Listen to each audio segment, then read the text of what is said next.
It's been a while, folks, since the last episode.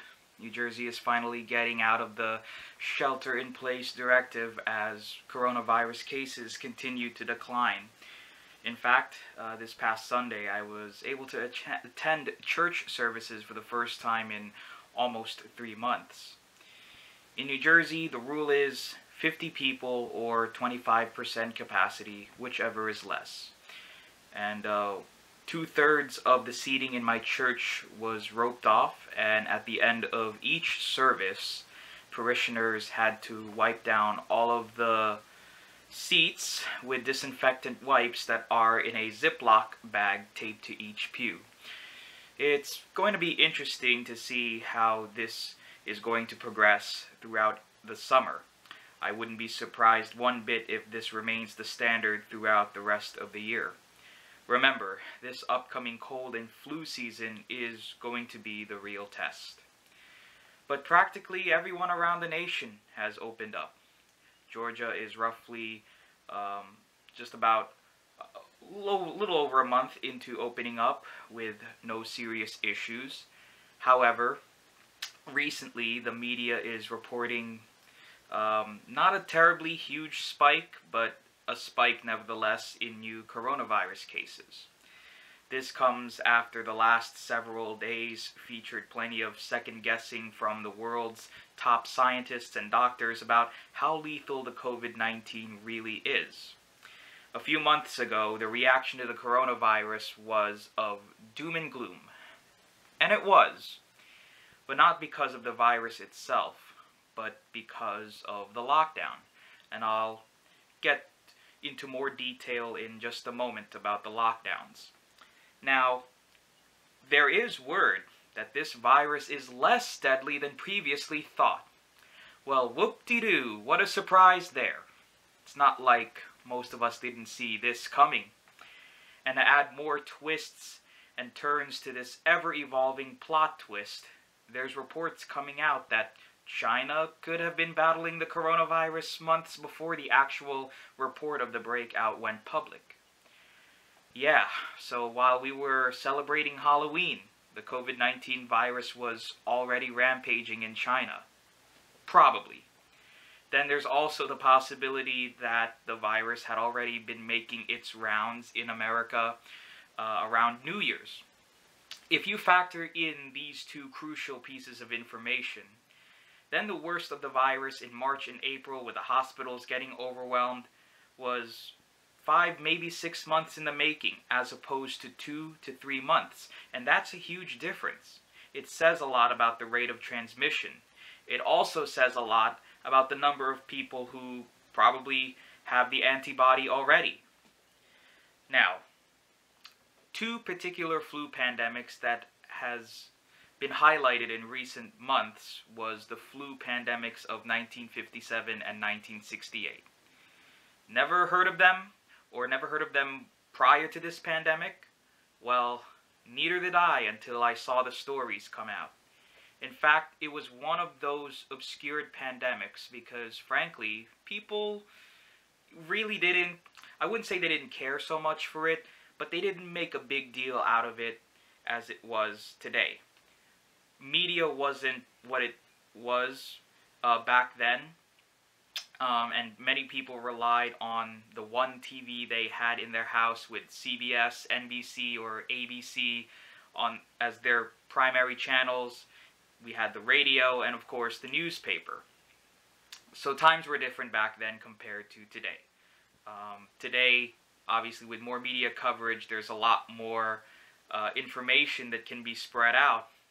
And if you're not careful, this would be frequently the result. Now, the Hong Kong flu of 1968, I'm going to focus on that one particular flu.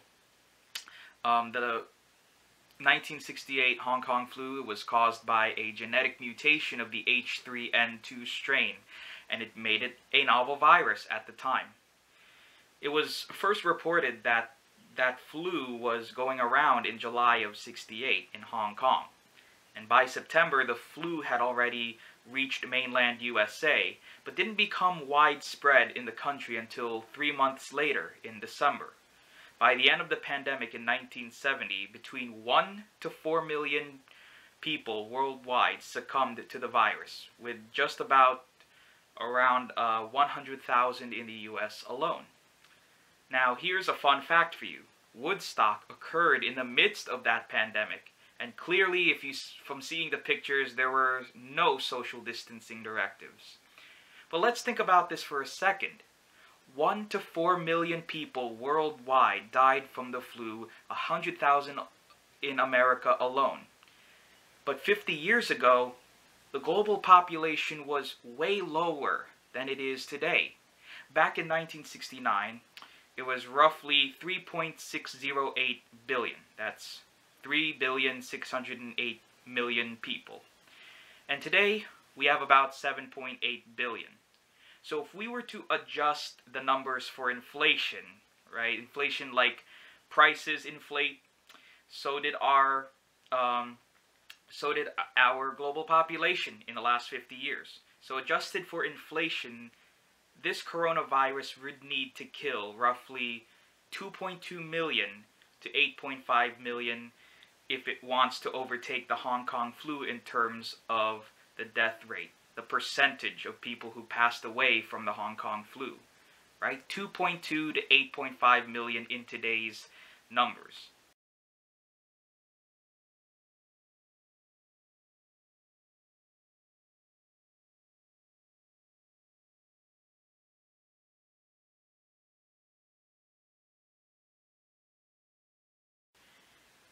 In the USA, back in 1968, the population was 200.7 million. Today, roughly 331 million. The coronavirus would need to kill between 170 and 175,000 people. And sadly, we'll never know, we're never going to know for sure what the real death toll in America is from the COVID-19 because of the nursing home fiasco, and then the discrepancy between who died directly from coronavirus and who died with coronavirus, but they had a pre-existing condition, like who passed away, who had diabetes, who had autoimmune diseases, who had cancer. Okay, so there's a lot of debate whether to count that as coronavirus deaths. But I know for sure that the death toll should be less than 100,000 currently. In fact, today is the 17th of June, and right now, as of the latest update from the Johns Hopkins Coronavirus Resource Center, shows 8,269,744 and 445,762 fatalities. Still, nowhere near 1 million just yet. Although obviously you can't really trust these numbers, you have to take those numbers with a grain of salt. But I am pretty sure that over 4 million have recovered, and that's what it is. 4,021,672 have recovered from this virus. So the recovery rate is certainly accelerating over the fatalities.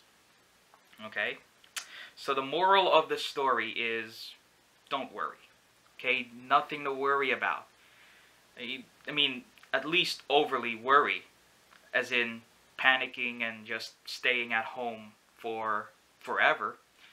Don't look deep into the varying perspectives that the news networks are pushing in regard to this pandemic. It echoes the sentiments that I said when I first created the COVID-19 Chronicles for this channel.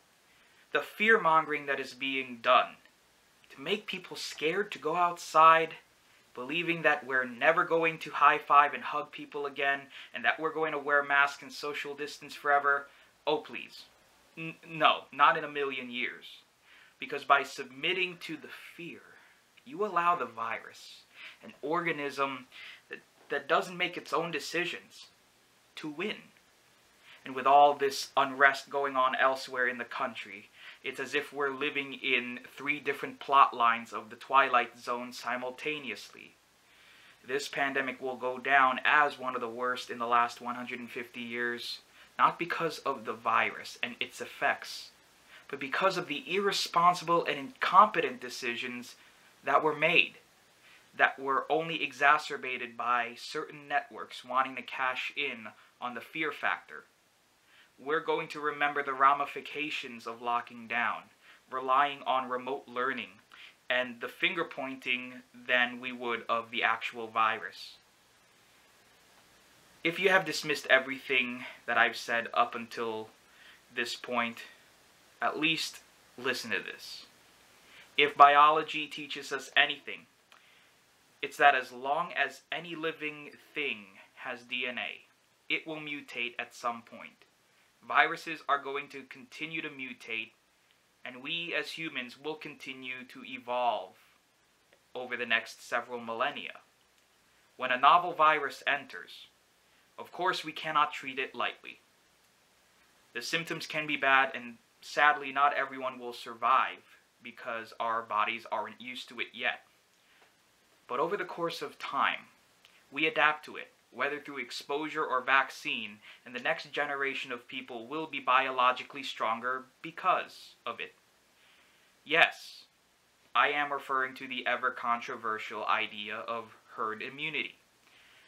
But when you think about it, when you look at it for what it is, from a general perspective, we basically just gave the coronavirus, the COVID-19, its welcome to the club celebration. Yes, now it can join the rest of the 200 plus viruses, some of which include other human coronaviruses that cause the common cold and other respiratory infections, plus a multitude of influenza strains. And with time, we adapt. We cannot be sitting in our homes doing nothing for a prolonged period of time. If we have to absolutely lock down at some point from September all the way to April and May of next year, it's only because the healthcare system has reached the brink of capacity. And locking down should be done on a regional basis. So, if a state or part of a state doesn't have high numbers, there's no reason to stop schools from functioning, or malls, barbershops, and restaurants to close just because a city that is 1,000 miles away is on a crisis level. Any death because of a virus, especially a novel one, is terrible. And families will never be the same because of it. Therefore, we still shouldn't be selfish and carry on like it was last year, like it was 2 years ago. The pandemic isn't over yet despite opening up. Young people like me will be able to overcome the virus. It's when we inadvertently expose the virus to someone who might not be able to fight off the virus easily is why we should continue to do our part in minimizing the transmission. Folks living during the Hong Kong flu worried, that's for sure. But they sure didn't panic.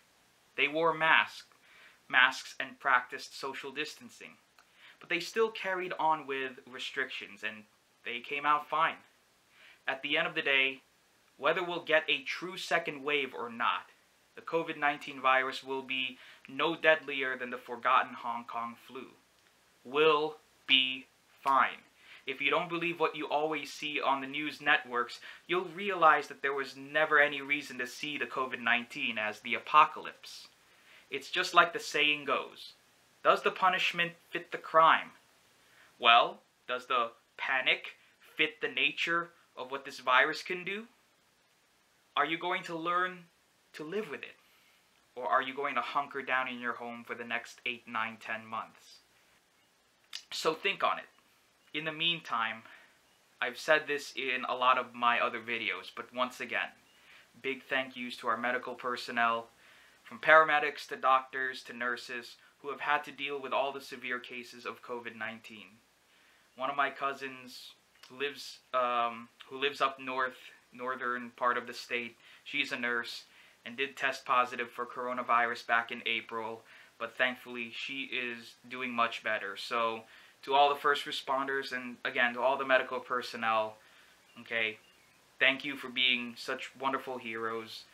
Please continue to work hard as we all try to overcome and get through all of this together. So thank you for watching, folks, and you all have a great rest of the day, and happy summer.